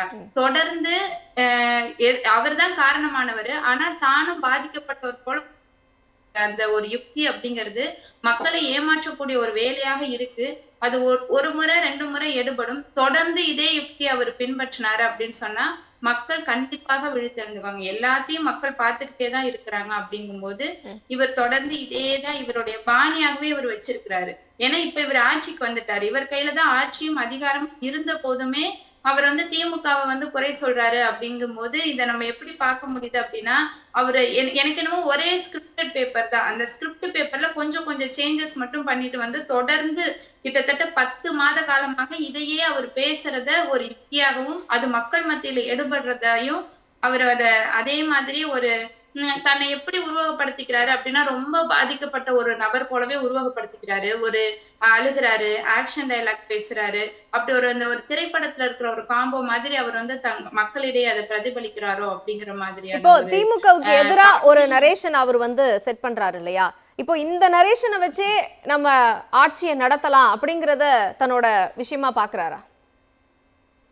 ஆமா, கண்டிப்பா. அவர் என்ன அப்படின்னா நீங்க இதுல குறிப்பா பார்க்கணும் அப்படின்னு சொன்னா, தொடர்ந்து திமுகவை தன்னுடைய எதிரியா முன்னிறுத்தி எங்க போனாலும் திமுக எதிர்ப்பை சொல்ற அவரால எதற்காக பாஜக எதிர்ப்பை கையில எடுக்க முடியல அப்படிங்கிற ஒரு கேள்வி இருக்கு. ஏன் அப்படின்னா, இது கண்டிப்பா தமிழ்நாட்டை ஒரு மிகப்பெரிய ஒரு அவல நிலைக்கு தாங்க தள்ளிட்டு போகும். நீங்க நீட் எக்ஸாம்ல இவ்வளவு குளறுபடிகள் நடந்துச்சு, அப்ப அவர் குரல் கொடுக்கவே இல்ல. 22.8 லட்சம் மாணவர்கள் எழுதின எக்ஸாம், கியூட் எக்ஸாம்ல குளறுபடிகள் நடந்துச்சு, குரல் கொடுக்கல. OSM மார்க்ஸ்ல வந்து குளறுபடிகள் நடந்துச்சு, குரல் கொடுக்கல. இப்ப ஏன் இத பத்தி பேசுறேன் அப்படின்னா, அவர்தான் அந்த கல்வி விருது வழங்குற விழாலாம் கூட நடத்திட்டு இருந்தாரு முன்னாடி. அப்படி இருக்கும்போது இதெல்லாம் பத்தி குரல் கொடுக்காத ஒரு நபர் தொடர்ந்து திமுகவை ஏன் எதிர்ப்பா முன்னிறுத்துறாரு அப்படின்னா, அது மக்களை மடைமாற்றக்கூடிய ஒரு வேலையாகவும் ஒரு யுக்தியாகவும் தான் அதை செய்யறாரு. அதே மாதிரி இப்பயும் வந்து இடைத்தேர்தல் பிரச்சாரத்திற்காக மட்டுமே அங்க போயிட்டு அந்த கரூர் மக்களை பார்த்த மாதிரியான ஒரு வேலையை தான் அவர் செஞ்சிருக்கிறாரு. ரஜினி, திட்டங்களுடைய பெயர் மாற்றம், நான் முதல்வன் திட்டத்திற்கு திறன் தமிழ்நாடுன்னு பெயர் மாற்றுறது, மகளிர் விடியல் பயணம் அப்படிங்கிற திட்டத்துல விடியல் அப்படிங்கிற அந்த பெயரை நீக்கிறது, நான் முதல்வனா இருக்கட்டும் இல்ல மகளிர் விடியல் பயணமா இருக்கட்டும், இந்த 2 திட்டங்களும் தமிழ்நாட்டுல மிகப்பெரிய அளவுல ஒரு புரட்சியை ஏற்படுத்தின திட்டம். நான் முதல்வன் திட்டத்துல எத்தனை மாணவர்கள் பயனடைஞ்சிருக்காங்க அப்படிங்கிறது நம்ம எல்லாருக்கும் தெரியும். மகளிர் விடியல் பயணம் பெண்களுடைய பொருளாதாரத்துல எவ்வளவு பெரிய ஒரு மாற்றத்தை உண்டு பண்ணுச்சு அப்படிங்கிறது தெரியும். ஆக இந்த திட்டத்தினுடைய பெயர்கள் மாற்றம் அப்படிங்கிறத நான் எப்படி பார்க்குறேன் அப்படின்னா, ஏதோ ஒரு வகையில தொடர்ந்து தமிழ்நாட்டை திமுக தான் ஆள்றாங்க, முத்துவேல் கருணாநிதி ஸ்டாலின் தான் ஆள்றாரு அப்படிங்கிறது இந்த திட்டத்தின் மூலமா அவருக்கு தொடர்ந்து தோணிக்கிட்டே இருக்கும் திரு விஜய் அவர்களுக்கு. இல்லை, பொதுவாக ஆட்சிகள் மாறுகிற போது அவர்கள் திட்டத்தை வந்து மாத்துறது வழக்கம். அம்மையார் ஜெயலலிதா அவர்கள் ஓமந்தூரார் வந்து அன்னைக்கு வந்து தலைமைச் செயலகமாக உருவாக்க வேண்டும் என்று தலைவர் கலைஞர் உருவாக்கினார். ஆனால் அன்னைக்கு அவங்க திட்டத்தை அதுக்காகவே அதாவது தலைவர் திமுக ஆட்சியில் கொண்டு வந்த திட்டம் என்பதற்காகவே அவர்கள் வந்து அதை வந்து இது மருத்துவமனையாக மாற்றினாங்க. ஆனால் இன்னைக்கு விஜய் அவர்கள் ஒரு திட்டத்திலையும் கையை வைக்க முடியாது. ஏன்னா எந்த திட்டத்தையும் அவரால் நிறுத்த முடியாத அளவிற்கு அந்த திட்டங்கள் மக்களிடம் போய் சேர்ந்து இருக்கிறது. நீங்கள் அதாவது ஒரு பில்டிங் பேரை மாற்றலாம். இன்றைக்கி கூட வந்து நம்முடைய இதை கல்வெட்டை வந்து அவர் மாற்றி இருக்கிறதால செய்திகள் வருகிறது. அது அவர் வந்து செய்கின்ற போது மக்களிடத்திலே ஒரு அதிருப்தி உருவாகுது. மக்கள் அவருக்கு யாரெல்லாம் வாக்களித்தாங்களோ, தன்னுடைய குழந்தைகளை பேச்சின் கேட்டு விஜய் மாமாவுக்கு ஓட்டு போடுங்கன்னு சொல்லி யாரெல்லாம் வந்து ஓட்டு போட்டாங்களோ, அந்த திட்டத்தை கையை வைக்கிறப்போ அவரால் அந்த திட்டத்தை முழுமையாக அவரால் ஒன்றுமே பண்ண முடியாது. அப்படின்ற பட்சத்தில் அவர் எதற்கு முயற்சி செய்கிறார் என்றால் அந்த பெயர் மாற்றம் தான். அவரால் செய்ய முடிஞ்சது ஒன்னே ஒன்று, பேரை மாற்றலாம். பேரை மாற்றி அந்த திட்டம் ரன் ஆகட்டும். அவரால் பேரை தான் மாற்ற முடியுமே தவிர்த்து ஒரு நாளும் அந்த திட்டத்தை கைவிடக்கூடிய சுச்சுவேஷனுக்கு அவர் போக மாட்டார், போகவும் முடியாது. அப்படி போனார் என்று சொன்னால் நடைபெறுகின்ற இடைத்தேர்தலில் அவர் டெபாசிட் கூட வாங்க மாட்டார்னு அவருக்கும் தெரியும். அதனால் இன்னைக்கு நீங்கள் பேசுகிறப்ப சொன்னீங்க டீலிமிட்டேஷனை வந்து வரவிட மாட்டேன்னு சொல்லிட்டு. பார்க்குற நேயர்களுக்கும் சரி உங்களுக்கும் சரி, டீலிமிட்டேஷனை பற்றி பேசுறதுக்கு விஜய்க்கு எந்த உரிமையும் இல்லை. டீலிமிட்டேஷன் வந்து சென்ட்ரல், இவர்கிட்ட ஒரு எம்பி கூட இல்லை. வந்த ஒரு எம்பியும் காங்கிரஸுக்கு வந்து கொடுத்துட்டு டீலிமிட்டேஷனை பற்றி பேசுறதுக்கு எந்த தகுதியும் இல்லாத நபர் இன்றைய முதலமைச்சர். அவர் டைலாக் ஸ்கிரிப்ட் எழுதி கொடுக்குறங்க, டீலிமிட்டேஷனை சேர்த்து அடிச்சு விடுங்கன்னு சொன்னால் நீங்கள் அடிச்சு விடுறதெல்லாம் பார்த்து மக்கள் வந்து பரவாயில்ல டீலிமிட்டேஷனை விஜய் எதிர்க்கிறாரு, மத்திய அரசு ஒன்றிய அரசுக்கு எதிராக விஜய் எதிர்க்கிறாருன்னு நினைக்க மாட்டாங்க. ஏன்னா இன்னைக்கு எல்லாம் தெளிவாயிட்டாங்க. நீங்கள் எப்படி ஆட்சிக்கு வந்தீங்க எல்லாம் மக்கள் வந்து பார்த்து கொண்டு தான் இருக்கிறார்கள். இதெல்லாம் மடைமாற்றும் செயல். நான் ஏன் சொல்கிறேன்னா, இன்னைக்கு திமுக மேலே அவ்வளோ குதிரை பேர புகாரை வைக்கிறீங்க, இது வைக்கிறீங்க, சாட்சியே இல்லாத புகாரெல்லாம் பொய் புகாரெலாம் வைக்கிறீங்க. நாங்கள் சாட்சியோட வீடியோ ஆதாரத்தோட 4 செகண்ட் வீடியோனாலும் அதில் ஒரு அமைச்சர் போதைப் பொருளை பயன்படுத்தினார்னு வீடியோ இருக்குது. ஸ்ரீவைகுண்டம் சட்டமன்ற உறுப்பினர் விஜய சரவணன் அவர் வந்து பாலியல் வழக்கில் இருக்கிறார். அவர் மீது நடவடிக்கை இல்லை. அவர் என்ன பண்ணுறாரு, போய் டயர் ஆய்வு பண்ணுறார். இந்த டயர் வந்து தேஞ்சு போயிருக்கு, இதில் நீங்கள் வந்து ஓட்ட போகிறீங்களான்னு சொல்லிட்டு ஒரு ரீல் சாட்சியாகவே இன்றும் சென்று கொண்டு இருக்கிற இந்த நேரத்தில் விஜய் அவர்கள் இதையெல்லாம் மடைமாற்ற வேண்டும். நான் சொல்கிறது என்னன்னா, இதே நீங்கள் இவ்வளோ பேசுகிறீங்க, கரூருக்கே போயிட்டு என் அமைச்சர்கள் இந்த மாதிரி தப்பு பண்ணாங்கன்னா நீங்கள் தான் சொல்கிறீங்களா, யார் தப்பு பண்ணாலும் விட மாட்டேன்னு சொல்கிறீங்களா? இன்று வரை எத்தனை அமைச்சர்கள் தப்பு பண்ணியிருக்காங்க, அவர்களெல்லாம் நீங்கள் வந்து நீக்கி இருக்கணும். அதே மாதிரி வந்து ஊழலே நடக்கல, ஊழல் நடந்தால் விஜய்னு பேரை சொல்லுங்கன்றார். யாராவது லஞ்சம் கேட்டால் விஜய்னு பேரை சொல்லுன்றான். இன்னைக்கு அதான் லஞ்சமே விஜய்ன்ற பேரை சொல்லி தான் வாங்குறாங்கன்றது அவருக்கு தெரியாம போச்சு. இன்னைக்கு வழக்கறிஞர் நியமனத்துல மிகப்பெரிய ஊழல் இருக்கு, லஞ்சம் கேட்கறாங்கங்கறத முன் வச்சதே தாவேகாவினுடைய வழக்கறிஞர். இன்னைக்கு அரசு வழக்கறிஞர்கள் நியமனத்துல மட்டும் 130 கோடி ஊழல் நடந்திருக்குது. நகராட்சி நிர்வாகத்துறையில ஊழல் நடந்திருக்கிறது. இன்றைக்கு கல்குவாரிகள் முழுமையாக சமுத்ரான்ற நிறுவனத்துக்கு போயிருக்கு. அந்த சமுத்ரான்ற நிறுவனம் யாருடையதுன்னு பார்த்தீங்கன்னா விஷ்ணு ரெட்டி. அந்த விஷ்ணு ரெட்டி தான் விஜயோடு இருப்பவர். அப்போ தன்னோடு இருப்பவர்களை ஊழல் செய்ய தூண்டிவிட்டு மக்கள்கிட்ட போயிட்டு நான் ஊழலே செய்யலைன்னா நான் ஒரு தூய சக்தி என்று பேசுவது மக்களே ஏற்றுக்கொள்ள மாட்டார்கள். அந்த கரூரோட ஸ்பீச் என்ன வந்து காட்டுதுன்னா, முழுக்க முழுக்க ஸ்கிரிப்ட் யாரை எழுதி கொடுத்துருக்காங்க, அது இவர் பேசியிருக்கிறாரு. ஊழல் நடக்குது, இன்றைக்கு ஊழல் வந்து தலைவிரித்து ஆடுகிறது. அது அவருக்கு தெரியுமா தெரியாதா, இல்லை வந்து தெரிஞ்சே இந்த மாதிரி பேசுகிறாரான்னு சொல்லி மதுபானத்திலையும் ஊழல் நடைபெற்று கொண்டிருக்கிறது. அன்றைக்கு வந்து என்ரிகா நிறுவனம், அந்த நிறுவனத்தோடு இன்றைக்கு வந்து கைகோர்த்து இன்றைக்கு மிகப்பெரிய ஊழல் வந்து மதுபான கொள்முதலிலும் நடைபெற்று கொண்டிருக்கிறது. இன்றைக்கு அமைச்சர்கள் எல்லாம் ஒரு அமைச்சரை நீங்கள் பார்த்தீங்கன்னா, நான் சிடிஆர் நிர்மல்குமார் பேசுகிறாரு. அதாவது செந்தில் பாலாஜி எப்படி 5 நிமிடத்தில் அந்த இடத்துக்கு வந்தாருன்னு சொல்லிட்டு, பெரம்பூரில் ஏதாவது பிரச்சனைனா விஜய் அங்கே போனோன்னா 2 நாள் ஆகும். அதாவது புஷி ஆனந்த் டி நகர் போனோன்னா இது 1 நாள் ஆகும். ஏன்னா அவர் வந்து இட்டுன்னு போயிட்டு அதுக்கப்புறம் அவர் போவார். அவருக்கு வந்து 1 நாள் ஆகும். இன்கேஸ் சிடிஆர் நிர்மல்குமாரே திருப்பரங்குன்றத்துக்கு போனோன்னா 18 மணி நேரம் ஆகும். ஆனால் அண்ணன் செந்தில் பாலாஜி போன்ற திமுக சட்டமன்ற உறுப்பினர்கள், அந்த பகுதியிலே வாழ்பவர்கள், அந்த பகுதியில் சுழன்று வேலை செய்து கொண்டிருப்பவர்கள். கரூர் சம்பவம் நடந்த உடனே அங்கேருந்து 800 மீட்டர் அவரோட வீடு, அவரோட ஆஃபீஸ். 800 மீட்டர்லேருந்து 3-4 நிமிஷத்தில் போகலாம். ஆனால் 5 நிமிடத்தில் போய் மக்களுக்கு வேண்டியானதை அன்னைக்கு செய்தவர் அண்ணன் செந்தில் பாலாஜி அவர்கள். அதை நீங்கள் பாராட்டாமல் ஏன் இவர் இவ்வளோ சீக்கிரம் போனார்? அங்கே கொத்தா செத்து கொண்டு இருக்கிறார்கள். அந்த டைமில் இவர் ஸ்லோவாக போகணும்னு விருப்பப்படுகிற சிடிஆர் நிர்மல்குமாரை முதலாவதாக சிபிஐ விசாரிக்கணும். அன்பழகன் சார், இன்னொரு முக்கியமான விஷயம், கரூர்ல ஜெயிச்சது விஜயபாஸ்கர் அவர்கள். எழுச்சினா கரூர்ல தாவேகாவுக்கு ஒரு எழுச்சியும் கிடையாது. ஆனா பிரச்சாரத்தின் போது தாவேகாவுக்கு ஒரு மிகப்பெரிய பிம்பம் இருந்ததுல. முதலமைச்சராகி வெள்ளிக்கிழமை அந்த விசிட்ல அந்த பிம்பத்தை நம்மளால மிகப்பெரிய அளவுல பார்க்க முடியல. பிரச்சாரத்தின் போதுதான் அந்த பிம்பம் இருந்துச்சு. அந்த எழுச்சி கரூர்ல அவருக்கு இல்லை. இதுக்கப்புறம் இருக்கும்னு அவர் நம்புறாரா? அந்த எழுச்சிக்கு காரணம், அந்த மிகப்பெரிய கூட்டத்தை ஒரு கூட்டியதற்கு காரணம் என்னன்னா அவங்களுக்கு நல்லா தெரியும்.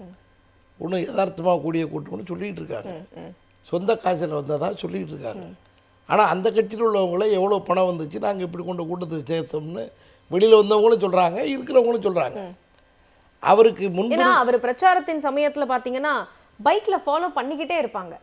ஆனால் இப்போ அவர் எந்த இடத்துக்கு போனாலும் அந்த கூட்டத்தை நம்மளால் பார்க்கவே முடியல. இப்போ வந்து முதலமைச்சர் விஜய்க்காக ஒரு கட்டமைக்கப்பட்ட ஒரு க்ரௌட் மாதிரி தான் தெரியுது. பைக்கில் ஃபாலோ பண்ணிட்டே இருப்பாங்க. உயிர் ஒன்று தானே, ஒரு தடவை செத்தோன்னு முடிஞ்சு போதா? அதையும் பார்த்துக்கிட்டு இருக்காங்கல்ல. ஃபாலோ பண்ணிகிட்டே இருந்தோம்னாக்கா போயிட்டே இருக்க வேண்டியதான். அதனால் இனிமேல் வந்து வாண்டு கூப்பிட்டா கூட வர்றதுக்கு ஆள் இருக்காது. ஏன்னா உயிர் போய் கொஞ்சம் நாளில் வரதானே செய்யும். ஒரு கட்டத்துக்கு தெரியாமல் இருந்திருக்கலாம், எல்லாம் மோதிக்கிட்டு இருந்திருக்கலாம். ஆனால் அவருக்கு ஆளுங்கட்சியாக வந்த பிறகு, அதற்கு முன்னே என்னென்னமோ நடந்ததெல்லாம் ஒரு பக்கம் விடுவோம். அதற்கு பிறகு செய்ய வேண்டிய நடைமுறைகள், 41 பேர் இறந்தாங்கன்னு இவ்வளோ கவலைப்பட்டு போஸ்டிங் எல்லாம் கொடுக்குறீங்களே, இந்த நீட்டு தேர்வுக்காக எத்தனை பேர் செத்துருக்காங்க? இப்போ அவங்களுக்கெல்லாம் என்ன பண்ணுறதுப்பா? அவங்க ஆயப்பெல்லாம் வளர்த்து பெற்று எல்லாம் வளர்த்து இவங்க படிக்க வச்சுருக்காங்கல்ல, செத்து போயிட்டாங்கல்ல. இப்போ அங்கெல்லாம் யார் டாக்டராக முடியுமா? மீதி பிள்ளையெல்லாம் டாக்டர் வச்சுட்டு ஃப்ரீயாக கொடுப்பாங்களா? ஏதோ பயன் உண்டா? இறப்பு எப்படி வேணாலும் வரும், எப்படியோ வகையில் இறக்குறாங்க. ஆனால் அவங்க ஆட்சி சக்கரம் சுழலுகிறதா, ஆட்சி சக்கரம் நடத்தப்படுகிறதா? திமுகவை காரணம் சொல்லி திமுக காரணம் சொன்னால் தான் தெரியுமே. நீங்கள் ஆட்சி நடத்துறதுக்கே திமுக தான் காரணம், நீங்கள் திட்டத்தை சொல்கிறதுக்கே திமுக தான் காரணம்னு நண்பர் சொன்னது மாதிரி எல்லாம் அவங்க திட்டத்தை தான் செய்கிறீங்க, அதே தான் செய்கிறீங்க. ஏன்னா பேரை மாத்திரம் என்ன அர்த்தம்? சரக்கு ஒன்று தான், லேபிள் மாறுது. லேபிளை மாற்றி ஆட்சி செய்வதற்கு ஒரு மிகப்பெரிய திறமையா? அதுக்கு இவ்வளவு தேர்தலா, இவ்வளோ ரூபா செலவு பண்ணியிருக்கணுமா? நல்ல திட்டங்கள் மக்களுக்கு தேவையானதை கொடுக்க வேண்டும். அதை விட்டு மக்களை பின்னணிக்கே ஆக்குவதற்கு, சமூகத்தையே மிகப்பெரிய அளவிற்கு சீரழிப்பதற்கான காரியத்தில் ஈடுபடுவது மிகப்பெரிய தவறான போக்கு. இது இந்த ஆட்சி 5 ஆண்டு நீடித்தால் 50 ஆண்டு பின்னோக்கி சென்று விடுவோம் அளவிற்கு போக்கு இருக்கக்கூடாது. 50 ஆண்டு முன்னேற்றத்தை 5 ஆண்டில் பெற்றுத்தர வேண்டும். அதற்கு இவர்கள்லாம் வந்து நாங்கள் இளைஞர்கள் வந்திருக்கிறோம், இளைஞர்கள்லாம் சேர்ந்து வந்திருக்கோம், பெண்களுக்கு நிறைய வாய்ப்பு கொடுத்துருக்கோம் என சொல்வதல்ல பெரிது. காரியத்தில் என்ன? அந்த காரியத்தில் ஒரு செய்து கொண்டிருப்பது என்ன? எதை எடுத்தாலும் காணலைன்னு தேடிக்கிட்டு இருப்பதா? கவர்னர் ஒரு பக்கம் காணாமல் போயிடுறாரு, முதலமைச்சர் ஒரு பக்கம் காணாமல் போயிடுறாரு. அங்கே பதில் சொல்ல வேண்டியவங்க காணாம போகிறாங்க. போலீஸ் தான் காரணங்கிறீங்க, போலீஸ் மேலே நடவடிக்கையே கிடையாது. அவங்க தான் சிட்டிங்கில் வந்து உட்காந்துருக்காங்க. ஆக நடப்பது என்ன? முதல்வருக்கே இப்போ 3 பேர் நம்ம பேசும்போதே 4 பேர் என்ன சொல்லிகிட்டு இருக்கோம், அவருக்கு தெரியுமோ தெரியாதோ, தெரியுமோ தெரியாது, நாமளே தெரியுமோ தெரியாதுன்னு சொன்னாக்கா அவர் மக்களுக்கு எப்படி தெரியும்? தெரியும், தெரிந்தே செய்கிறார்கள், திட்டமிட்டு செய்கிறார்கள், சதியோடு செய்கிறார்கள், ஒரு பின்னணியோடு செய்கிறார்கள் என்பது தானே உண்மை. அதை என்னென்னு வேணால் கண்டுபிடிப்போம், அதை என்னென்னு வேணால் விவாதிப்போம். ஐயோ அவருக்கு தெரியுமா தெரியாதா, தெரியுமா தெரியாதானே, தெரியாதவர் எப்படி இங்கே வருவார்? அவர் டீலிமிட்டேஷனை பற்றி எழுதி கொடுக்கலன்னு சொன்னாக்க அது எழுதுறதுக்கு ஒரு லிமிட்டேஷன் இருக்குல்ல, அவ்வளோதானே எழுத முடியும். எவ்வளோ எழுதி கொடுத்துக்கிட்டு இருப்பாங்க? குறிப்புனாக்க ஒரு சின்ன பேப்பர், ஒரு நோட்டை கொண்டு கையில் கொடுக்க முடியுமா? கேட்குறவங்களும் எவ்வளோ நேரம்? நாம் அவரை அவ்வளவு குறைத்து மதிப்பிடவில்லை. நீங்கள் தெரிந்தே இருக்கட்டவர், புரிந்தவராக இருக்கட்டும், ஆனால் அது நடைமுறையில் காட்ட வேண்டும். நடைமுறையில் காட்டி இந்த துணைவேந்தர் இல்லாமல் ஒரு பல்கலைக்கழகம் இயங்குவது எவ்வளோ பெரிய மோசம், எவ்வளோ பெரிய அசிங்கம் இருக்கலாமா? முதலமைச்சர் இல்லாமல், சபாநாயகர் இல்லாமல் சட்டமன்றம் செயல்படலாமா? துணைவேந்தர் இல்லாமல் இருக்குனாக்க போட வேண்டாமா? அதுக்கு ஏன் இவ்வளோ லேட்டு? யூஜிசியில் ஒரு உறுப்பினர் வேண்டும்னாக்கா அதை முடிஞ்சு போச்சு, அதான் பழைய கதையாச்சு. அப்புறம் எதுக்கு கேஸ் போடணும்? அப்புறம் எதுக்கு ஜெயிக்கணும்? மத்திய அரசோட தலையீடு, யூஜிசியோட தலையீடு கூடாது என்பது தானே மாநில உரிமைக்கு தானே இவ்வளோ போராட்டமும். ஒரு மாநில அரசை துணைவேந்தரை நியமிக்க வேண்டும் அல்லவா? அதற்கு வாய்ப்பு இல்லைனாக்க உயர்கல்வி என்ன ஆகுது? இன்றைக்கி திராவிட முன்னேற்ற கழகத்தின் ஆட்சியில் 52 விழுக்காடு உயர்கல்வியில் முன்னேற்றம். பெண்கள் 42 விழுக்காடு வெளியில் பணியாற்றக்கூடியவர்களில் பெண்கள். இன்றைக்கி பெண்களை வீராங்கனையாக வெளிநாட்டிலே சென்று மிகப்பெரிய அளவிற்கு ஈட்டுகிறார்கள். வழக்கு குறித்த பேச்சு அடிப்படும் போது எனக்கு இன்னொரு விஷயம் ஞாபகத்துக்கு வருது. கடந்த 5 ஆண்டுகளில் பல்வேறு வரலாற்று சிறப்புமிக்க தீர்ப்புகளில் திமுக அரசு பெற்றுக் கொடுத்துருக்கு. அப்போ தவேக ஆட்சி காலத்துல வழக்கறிஞர் நியமனத்துல ஒரு ஊழல் நடக்குது. அதாவது டிஸ்ட்ரிக்ட் கோர்ட், மேஜிஸ்ட்ரேட் கோர்ட் ஒவ்வொரு தரப்புக்கும் 5 இருந்து 30 லட்சம் வரைக்கும் பேரம் பேசப்படுது. ஆக இப்போ இந்த அரசு வழக்கறிஞர்கள் எல்லாம் வெறும் கவர்மெண்ட்டுக்காக அவங்க வாதாட போறாங்க. அந்த வரையறைக்குள்ள நம்ம சுருக்கவே வேண்டாம். அவங்க எல்லாரும் மக்கள் நலன் சார்ந்த பிரச்சனைகளை பேச போறாங்க. பல்வேறு வரலாற்று சிறப்புமிக்க தீர்ப்புகள் இனிவரும் காலங்கள்ல வருமா அப்படிங்கிறது மிகப்பெரிய ஒரு கேள்விக்குறியா இருக்கு. ஏன்னா இப்படி நீங்க நியமனம் செஞ்சீங்கன்னா எப்படி வரும்? அரசு வழக்கறிஞரை விட பணத்தை பெற்றுக்கொண்டு கான்ட்ராக்டில் பிறருக்கு வாதாடுறாங்க பாருங்க, அவங்களை விட இவங்க தான் முக்கியம். சாமானிய மக்களுக்கு இவங்க அரசு துறை சார்பாக வாதாடக்கூடியவர்கள் அவங்களே சொல்கிறாங்க. எங்கள்கிட்ட கேட்டாங்கன்னு அந்த கட்சியை சேர்ந்தவரை சொல்லுகிறாருன்னா உடனடியாக வெள்ளை அறிக்கைன்னு சொன்னாங்கல்ல. திமுக அரசு வெள்ளை அறிக்கை வெளியிட வேண்டும், நாங்கள் வெளியிடுவோம், 2 நாளில் வெளியிடுவோம்னு. ஆக இப்படி ஒரு பிரச்சனை வந்துருச்சு இல்லை. தான் கட்சியை சேர்ந்தவங்களே சொல்கிறாங்கல்ல, 5 லட்சம் ரூபாயிலிருந்து 35 லட்சம் ரூபாய் கேட்கப்படுது சொல்கிறாங்கல்ல. உடனடியாக என்ன செஞ்சுருக்கணும்? இப்போ இருக்கிற சிட்டிங் நீதிபதியே அல்லது ஓய்வு பெற்ற நீதிபதி தலைமையில் நடந்ததா குற்றம் என விசாரிக்க வேண்டும். நாங்கள் நிரபராதி, நாங்கள் அப்படி செய்யவே இல்லை, சரியாக தான் இந்த போஸ்டிங் போட்டிருக்கோம்னு சேலஞ்ச் பண்ணணுமா இல்லையா? அதுக்கு வந்திருக்கணுமா இல்லையா? இன்னும் யாருமே சொல்லலையே. அப்போ என்ன பொருள்? ஆக பேசிக்கிட்ட விவாதங்களில் என்ன பேசுகிறார்கள்? அவருக்கு தெரியுமோ தெரியாதானே, தெரியாமலா உட்கார்ந்துருக்கிறார், தெரியாமலா வெற்றி பெற்றிருக்கிறார், தெரியாமலா பதவி பிரமாணம் பெற்றிருக்கிறார். எல்லாமே தெரிஞ்சும் திட்டமிட்டு நடக்கிறது. அதுதானே உண்மை, அதான உண்மையாக இருக்க முடியும். பானு, முக்கியமான ஒரு விஷயம், இப்போ அதிமுக தரப்புல இருந்து வெற்றி பெற்ற எம்எல்ஏக்கள் ரிசைன் பண்ணிட்டு எங்க பக்கம் வராங்கன்னா அது அதிமுகவினுடைய நிலைப்பாடு. அவங்களுடைய கட்சியின் தலைவர் மேல அவங்களுக்கு ஒரு மிகப்பெரிய அளவுல நம்பிக்கை இல்லை. அவங்க என்ன நோக்கி வராங்க அப்படின்னா அது தவேகவினுடைய தவறு கிடையாது, அது அதிமுகவினுடைய தவறு. நீங்க அவங்கள தானே குவெஸ்சன் பண்ணணும். ஏன் நீங்க குதிரை பேரம்னு தவேக சைட்ல அதை திருப்புறீங்க அப்படிங்கிற கேள்வியை முன்வைக்கிறாங்க. அந்த கேள்வி வந்து எம்ஆர் விஜயபாஸ்கர் அவர்கள் பேட்டி கொடுத்ததோடைய காலாவதி ஆயிடுச்சு. ஏன்னா அவர் ரொம்ப ஓப்பனாக சொல்லிட்டாரு. எம்ஆர் விஜயபாஸ்கர் என்ன சொன்னார்னா, என்னை அப்ரோச் பண்ணாங்க, பிடிச்சிருந்தது, நான் போயிட்டேன் அப்படின்னார். அப்போது என்ன அர்த்தம்? நீங்கள் அதிமுகவில் இருக்கவங்களெல்லாம் அப்ரோச் பண்ணியிருக்கீங்க. இது எங்கேருந்து ஸ்டார்ட் ஆகுதுன்னா, இவர் முதல்வர் பதவி ஏற்றுக்கிட்டு எல்லா கட்சி தலைவர்களையும் சந்தித்து எடப்பாடி அவர்களை மட்டும் சந்திக்காமல் அந்த சிவி சண்முகம் அவர்கள் மட்டும் சோஃபா போகுது அவரை சந்திக்கும் போதே அங்கேயே முடிவாயிடுச்சு. அது வந்து சோஃபா மாடல் குதிரை பேரம் அப்படின்றது. ஸோ அந்த கேள்வி இனிமேல் அவங்க கேட்க முடியாது. அவங்களா ரிசைன் பண்ணிட்டு வராங்க அப்படின்னு ஆதவர்ஜன சொன்னார் பார்த்தீங்களா, அந்த கேள்வியை எம்ஆர் விஜயபாஸ்கர் வந்து உடச்சிட்டார். ஆக 2 இது இருக்கு. 2வது நான் வந்து மறுபடியும் ஒரு பாயிண்ட் வந்து ரொம்ப ஸ்ட்ராங்காக என்ன வைக்கிறேன்னா, எந்த தாமரை வந்து தமிழ்நாட்டில் மலரக்கூடாது அப்படின்னு நம்ம எல்லாம் போராடிட்டு இருந்தோமோ அந்த தாமரை வந்து விஜய் அவர்கள் மூலியமாக விசில் வடிவத்தில் தமிழ்நாட்டில் இருக்கு அப்படின்னு மலர ஆரம்பிச்சிருச்சு. விசில் உருவத்தில் அது வந்து மலர ஆரம்பிச்சிருச்சு. ஏன்னா இப்போ சமீபமாக ஜிஆர் சுவாமிநாதன் அவங்க கொடுத்த தீர்ப்பெல்லாம் நீங்கள் எடுத்து பார்த்தீங்கன்னா எந்த அளவுக்கு இங்கே வந்து ஆர்எஸ்எஸோட ஆட்சி நடக்குது அப்படின்றது நம்மளுக்கு ரொம்ப தெளிவாக தெரியும். அதாவது இப்போது குர்பானி கொடுப்பாங்க இல்லையா, இது வரைக்கும் யாரும் வந்து சொல்லலை இந்த இடத்துல தான் நீங்கள் வந்து மாடு வெட்டணும் ஆடு வெட்டணும் அப்படின்னு. ஆனால் இவர் விஜய் அவர்கள் சிஎம்மாக பதவியேற்ற உடனே அதுக்கு லைசன்ஸ் வாங்கின இடத்துல தான் நீங்கள் வந்து வெட்டணும், பொது இடங்களில் வச்சு வெட்டக்கூடாது. முன்னாடி தமிழ்நாட்டில் அப்படி ஒரு நடைமுறை இல்லை. இப்போ ஏன் திடீர்னு வந்திருக்கு? அதை ஜிஆர் சுவாமிநாதன் வந்து குறுக்கீட்டுக்கு மன்னிக்கணும். கலைஞர் அவர்களுடைய காலகட்டத்தில் இந்த மாதிரியான ஒரு வழக்கு நிகழ்ந்திருக்கு, இந்த மாதிரியான ஒரு தீர்ப்பு வழங்கப்பட்டிருக்கு. தன்னுடைய அரசு வழக்கறிஞர்களை வச்சு நைட்டோட நைட்டா வாதாடி அதற்கான நீதியை பெற்று தந்தவர் முத்தமிழறிஞர் கலைஞர் அவர்கள். ஆனா இங்க இந்த அரசு ஆட்சி அமைச்சதுக்கு அப்புறமா ஒரு கண்டன அறிக்கை கூட வெளியிடல. அதை நீங்க ஸ்டாலின் அவர்களுக்கே அந்த எக்ஸாம் எடுத்துக்கலாம். ஏன்னா இதே ஜிஆர் சுவாமிநாதன் தான் நீங்க அந்த சர்வே கண்ணில் தான் தீபம் ஏற்றணும்னு சொன்னபோது ஐ வில் ஃபேஸ் த கான்சிக்யூஷன் அந்த போலீஸ் சொல்றாரு. மக்கள் அங்கே பிரச்சனையை நான் பார்க்கணும், எனக்கு இந்த மதக்கலவர் வரத்துக்கு நான் அனுமதிக்க மாட்டேன், என்னவா இருந்தாலும் நாங்கள் பார்த்துக்கிறோம். 144 தடை உத்தரவு போட்டு உச்சநீதிமன்றம் போய் அந்த தீர்ப்பை வாங்கிட்டு வந்தவர் தான் முன்னாள் தமிழக முதல்வர் ஸ்டாலின் அவர்கள். நீதிமன்றம் சொல்றதெல்லாம் இங்கே நடைமுறைப்படுத்தணும்னா இங்கே வந்து காவிமயம் ஆகிடும் ரொம்ப சீக்கிரமாகவே.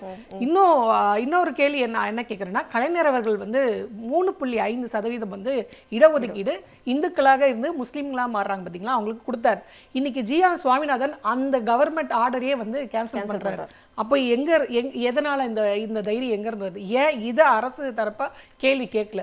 ஏன்னா அரசு தரப்புல நீங்க யாரை வழக்கறிஞரா நியமனம் பண்றீங்கன்னா உங்களுக்கு காசு கொடுத்து லஞ்சம் கொடுத்து வந்து ஆட்களை உள்ள நியமனம் பண்ணும்போது இப்படியான விஷயங்கள் தான் நடக்கும். ஏன்னா அரசு தரப்புல இருந்து வாதாடவே இல்லை, சரியா வாதாடல, அது ஒரு குற்றமாவே சொல்றாங்க. இந்த குர்பானி இருக்கு. 2வது இந்த திருப்பரங்குன்ற ஃபைல்ஸ் அப்படின்னு ஒரு குறுப்படம் வந்து எடுக்கிறாங்க. நானே அதை நேரடியாக போய் பார்த்தேன்.